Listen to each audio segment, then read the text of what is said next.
na nandai buna wana singile bwendendai sa sengani tutani sa kotobulnga na lesson ni sa digitaki wili bekenda na matango on digitaki na lesson na nararaman ni kana bagabiwa kanita gitunga kana nandomo ni kadikadi ka lesson italanga ya barota kana nandolotu membelata ni singa dendai na ulutanga nunume me nonda me dana rongo buna ukina na matango ya ni sa birauti wabinaka na loloma ni kalo na birauti wabinaka ni loloma ni kalo ando sa na damasu ni sudah satu ngame beke mame na kaka na rauti ke mame mame kau tu ngakina nami takawara tu ngakina na lomamuni na kalo sa sangat talendalunu tu kina ngangandre ni loike mame tete waikina na loike mame beka munindundunga na kalo ni sa tu beka munini suli binaka na rota ba binaka na ni mame bula enda beta bangauna na be lakolak na mam sangangandre beka munini na singa dendai sa lebu na boss na ki mame charong charumada sa lebu rebe badalai mam sangunga be kemune na kalo temai ke mami walo ne sa vos be ke mami wata kala be ke mami no mamune na de Kristo na ne mami turanga kane mami bugambula lebu meka na iwulutanga enda dingitaka na ngona bole enda dormaka na ndakitngo menda vitala no kina ya ubambauta na matarendai na moto tito munelongu ni sana tali nindua na iulutana rauti kenda wabinaka menda na biwa seikina mebukana loloma ni kalo na ulutanga rauta wabinaka menda biwa sei menda vitala no kina kabibo andi takitalanga kina balda sa sindura kai rauti kenda wabinaka mebukana dina lembo mesotabi kenda ka rauta wabinaka na non devia seni mbula kedanga kena be la kedanga o ka sa tu kana matai ndai belati nyongo na ituku ndina ka rumota saranga pula na domoni turanga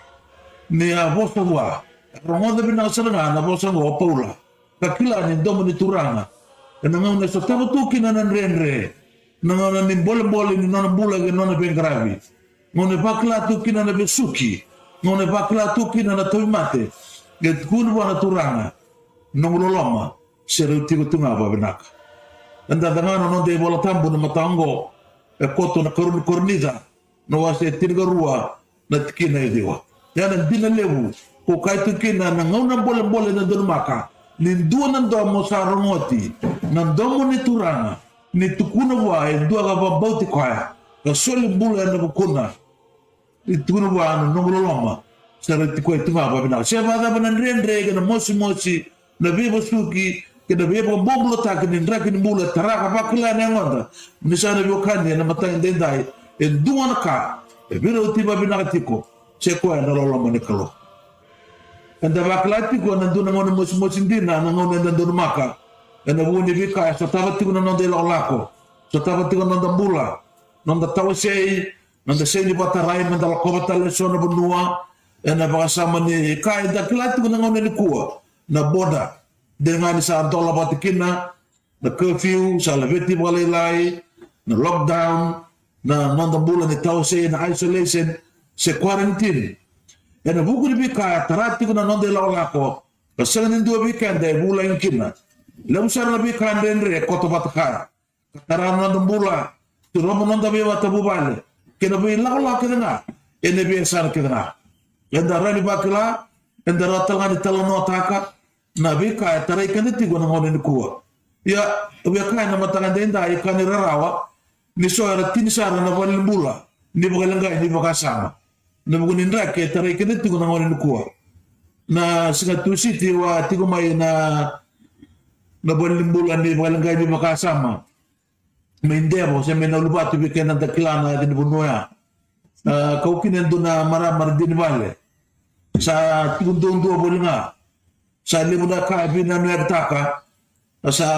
okata misa sinindu etali te kwaya te sa bilingi Sa ade mesa ade wiridala na bakasami. Kasabo sa tunga.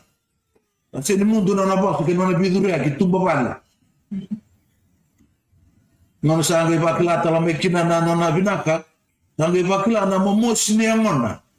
Na nona biduria ki dambe siro ne kabakama. Ya, utu talanga ki na sa ko talanga nindu na mona leo. Utarora bi tamana ningas ni buliti ko na mona leo ngo. Sa da taman ni sa bakasa ala ka talanga nona bakasama. Kani lebih baik na nona bakasama tao bimbi na rebu ni bika membelat nona bula nona bisingan mataka sa talanga ki na leo ngo. Na nonda tobole menda dolata bakata ki kanda. Na nonda dui dola kinan renre na nonda nuita ki kanda nga ngo na ka ne ada tuki na leo. Esawala nga ya. E bakata nga me suluma bo weso na bola bali nonda bula boko nua boko lotu kasiro batala na bula ni bubale kasayali na kene rei to manda na bula ko pia matanda na bula ko toba sa tawotiki na ndo na lewa bisa ndo tale na una ni bita wase ya rasana lotu nga ibal lotu ko rasana tawra boko ruan idula no double jab no worship ya nataro ya rasana boko ibi na lubenda kasi ni baudira na idula karena lebi tunda ngamai mertundu bale sama kaya nanti nabi kenda na ile na ifero katku nabi Moses ka koto na lakay ni Moses tini do kara mandare da non de bol tambu kana matakan ku eva na ile non ile na liluin matin tu mai chipita be ferro non nabi ataro batuna non na lakuy lotu kan do birango ka koto na lakay ni Moses tini na tikine dua dekane bol tambu mekaku ni buka ko ya muni lagu ngana tamatan bula kangara di coba muka sa kan matakan denda ngona nona ile ne liulu matin tu membelata na nona vata man lakin garabi na kelo be buka na nona iboro na kelo ya ersa de buka ko buka yo na lawango ko rabilu ta ki nondolotu mesaya do buka kina be buka tu sa kedi buka mabekanda sa sengan bo tarong ina lawango wana nonda kawita kina ngel ni sipita udo ko ni kolo ko irna lami na nonde lako ina bagay bital nga ko ira rang center ira tagmate iya da bagay binaka kana tuku pakoto na lokani ni aseni suka imuru ko mosese meado na lewani matin tu kabia tunde me marwa na lewani kolo na bukuna baba koso kakaya sana kemami na lao tau nga kilotu. Na kau bitu kuna saka na matakan tendai. Semani ba na ni lawa tau na matin tu kau dondua ena buru burongo. Me tau se kenda. Se konta ni kenda sonaka. Se baku kenda na sonaka. Ena sengani rawata. Me na tau se kenda tani mana lolo mani karo. Domani kadi na matakan tendai. Leso ni baru tagi ni sengani kuwa. Lele cerma ya na wasa tolu. Ne alo me chwa anda sa senga ni bo tikina kana senga ni mundrawa vera sa warni ki koya vera sa ngara bi koya etaronga ni martaro ko paula ena leso ni ka wili weekend na matakan kuwa ena roma na wase walu leso ni ka wili weekend na matakan dendai nona rawa me bukan deuda nona ngandre me bukan deuda mai weekend bi ka tale e koto na mbula ninda sa tokeni mai be Kristo Gora kai be sanga to pula. Nona taronga na tarongo. Pero ni ibuka lewa taka bikenda. Na bal tito mbutale. Ni mbula. Ni the tubat ke Kristo. Paul wanted to draw out the amazing privileges but belonging to Jesus Christ. Ibuka be lauta me kitumba na lewa ni ndona bibili. Se mati ni diba. Me tokeni. Untuk stabakina na katale. Engan reme menda kila ni ka usibi ndondua. Nambula. Ni the tubata. Ke Kristo. Sarauta metukuna na dabuta nonda ngasalmani o choni wesele na idaba ni noni lako ni sa kata le dundua ni wakila ni sa tuko batike kanda na nonda klo e lima taro ono nume menda ngolia batudo ko na matakan ko matai na tikina tolu so bulkan dua na daba tale menda kaya e na beka ngo kemaka sa nonda to ko chaba ko dei and the matter. Who else will be our enemy if God is with us? nda ba brimna ka nabi bande te goya ambale sing ni nga mandarere bal ka tanga weekend ni wal tambu ni rere sing ni lag mai buana kalo tigene tol song bul rua ya ka sa weekend ni wal tambu o kwa ka sing ni burita ka no lubana dina ni asoli kwa nga ene bukunda na sangali ni sulia wal nga weekend ni ka ke ngongo ni kuwa so era sa bosa na be kaya lata ki mesuli bira membela tambera na ba sa mani dula borua so era sa bosa iya nda ba bina na be ba de ta ki bosa ni kalu na mata ndai ena senali ni na suli be ka na kalu na be ka ki ngango alle bu nda borara ke da be ka bo yango tigina tolu so bulu tolu o de na be ta gira na ndinta ki ni kalu na kalau saranga bagai kwa sa bagan dono ira ka sa kati mersa I bola de dono e bo sa kati gondo na tokani tal na vata ni Facebook katukuna ne kakena itukuna na matintu sa lewa kena se lewa kena ni matintu e dono memory ka bagai senga enda sana kati me bola da au sama sa kati gona itutungo na Facebook sa duna bi bakala ile bune tugutungo au somo kakaya kabaka maniato na matintu be bakata le sono mit bi matintu na burubura me bakata rana baka mau katangane te baka ile awa enda dunu tugulinga o de ne bete ke rao ke banda raga kina non bossa kina non alwa oke de ke baka seni abutaki oke de bi matintu ke nga ka baka seni abutaki ne bolongo sa sen dodo tigina tolu sama bulu kaba o de italia ra ni boda la ira sai Jesu Kristo nga kamate sa bakaturi ta tale sa tiko ena lenga matau ni klo den dai ka sa ndo bo masu tiko buana klo ena bukunda ne uto chaga ni taro ka koto na lesungo o de na tawo se kene tani rao mana loma Kristo na karrauli sene luma sene dausinga sene lubo wale sene bibo rei sene cheli wau ia me kan ka sabulai ana bu komunike tau sabak mate tu kina na singa tau dako ke tau sabak tu matanya ke na sibi sabak ro me bak mate esnai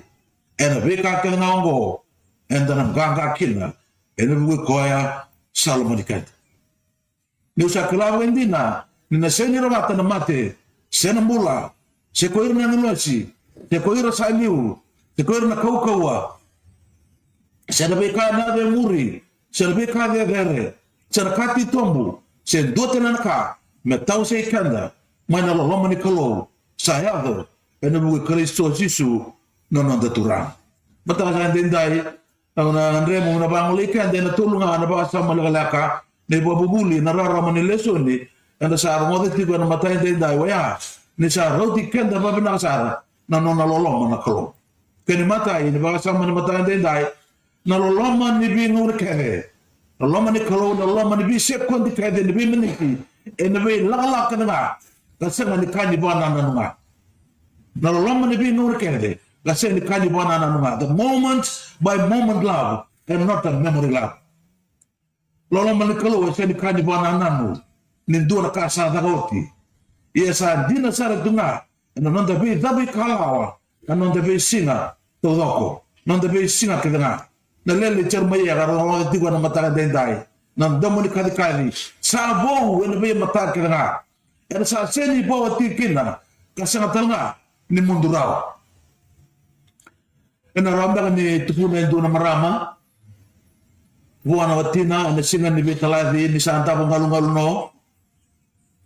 na singa ni ndona ka na tau se kwetanya mana no mundolo maniao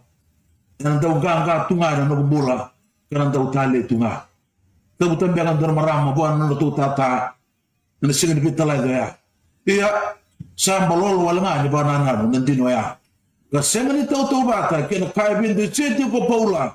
pekenda na matai dendai ene kine tinga ba memba lata na lolo mani klo o Kristo ko sa mate sa tu de tale sa masu lagi kanda sa ba masu tiko ene mukunda ene be ngona kera it's a moment by moment love it's not a memory one just in the kind of banana wala nga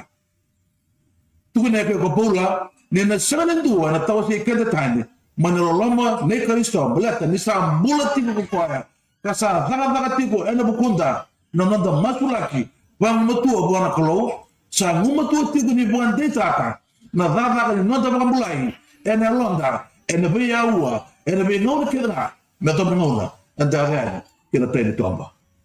anda ba bermanata ndine lebo ya ta se wala ni kani buana kira garua ni mata ndendai ni loloma ni kalo e dua tani. It's very particular. Loloma ni kalo e dua tani. Na ka e dua tani kina na loloma ngo belati ni maroi kenda. Mana baka sama ni bi tau se. Sa se ni belati buru-buru tau doko. Ia sa belati nga sa dingi tako kwa. Particular to only those who love him. Those he has selected. Ongona banua e biu se kina na loloma tali ni kalo. The don kina mata mara o radio ba de kina balata se mari ba ba de beta o se da ka no buru ngo ga ken musmosi is love is particular and is still sufficient mandare da na tugu ni loloma ka koto ne efeso no wa se lima ni roso no bulga lima efeso no wa se lima tini roso no bulga lima e kana i bola tambo no mata ni kuwa ke mundo na tangane bawati lo manira na wati mundo be pakasa lo mana na songo leo ni lotu na Kristo asa soli kwaya ene bukuna be pakana lo loma na lo mana indura tangani bogawati na watina sabakakina na Kristo kani songo leo ni lotu rara mana lo loma Kristo ia sa dua tani it's particular and special kini songo leo ni lotu lo loma bita maki lo loma be marwe Vera Salmanira ko. Gor ka be gabuta, ka be ba de kina be kanda kina tul song bul kalima, dan matakan den dai, o de na tau se kanda, mana loma Kristo. Na kararawa, sena luma, sena dau singa, sena be ba dagani, na luma wale, sena be ba rei, sena wau. Kanira rawa mu tukune den dai, ni sa leuna rere, ena non de lako. Sabukai heli mai no nonda binu itaki. Era sa heli ko ire nanda marwa itu ne lawlako. Ena ngona bol bagango. Kasa kongo ne rei ni kandi ne charanga. Sabasi ke tigo me ado mikenda. To sa masudi kenda na ibaba ko solman ne mataka ni kuwa. Menda sa dei saranga ko kenda. Na ibaba ko ne bitiki ne ang Kristo ena ninyungo no romani kalo kibekenda. No matter what happens. Sila ni dono ka tau se kende den rawa mana linga ganga na linga loloma ni nonda kalo ini uto di sana ba sama na numa me nonda na singa lebo den dai na loloma ndau be maroi the preserving love duna den lebo nda buli rawa ka kila rawa me belata na nonda kalo se kwa na kena ba madala ta ke na bosa na omnipotent God na kalau sa senga na boy ala na nona kokowa e kanira rawa ni sa bakai senga tali ni bomboti na inunyongo e na ngona sarango enda sarango ni sa tukuni mabekanda mtaka kuni nama ka induna dada ka biba kurumbuta ni kalau e na ngona ngo enda sa dada tali na kalau enda sa ndo botu sa na ngona binaka ndo tukena kena te abali ka kalibaka ka bunu utaka na buso ni musunda ni tukuna me baka boso kina waisea na profita na wase diwa sa tudu mabikande ndura ngone menonda sa tudu mabikande ndura ngone tangane ana batau be kwa na lewa ana batau na na biba kurbitaki lebo buli na kalau kau na tamani ngona tau mundu na tu di saltu poka bia wona sa baka tagi choni ana valdi bebesu sa loma tartaka na Kristo kwa kandu siebe na tamata katukuna do reida la minikolo kwa kala uma me bokoda non re bolda ka boka buleira na tomata kedanga bisana abu kane na matara de dai andona re bo no de lolako ta boka bo tumburi ko ma bekanda sa boka dina andone vosa bora tawar ni soa no mo ne vosa romo bikito me dagolo alla kan sematiko akalu sumareva Ora tala na sini bisa o ne bosa ni ngau ngo Andara wande ta ti kun tin le bungo ke na lo man klo e sena ni bisau be ta tini na matakan dai de tikina tol so bul ko walu ni usa kla ba indina ni na sena ni rawata na mate sena mula se ko irna nglosi se ko ira sa liu se ko ira sa kaukawa sena be ka ya ba dai sena be ka na memori mena tau se ka da tani mana lo lama e Cisu Kristo na nonda turang ya na benua manta kukumbe kan dei matukina manta tuke tunde kina matalo tu bakaristo ana ngona bole bo to kana kaul so bun sere dei tugna bakana batindina sana da kau me wasa na vembia o malu mukina rendre nia volati ana da ne sana be kana na mata dai ngona bole na don maka seba da pada ken balabu seba da pada ken rendre seba da pada ken mochi Sebab apa nak kena bebotoki, roti kena binaka, non de ulutanga, na mata dai, dise roti kena tunga apa binaka, non loloma, non da kelo, na bugi Cisu Kristo, non da turang. Na de kelo na temanda, kena lebana kena utam sana gumatu, na ba kelo na tanga turang na bosta, da de mu bikenda, be pakano ne tu saro mo bikenda, na mata dai.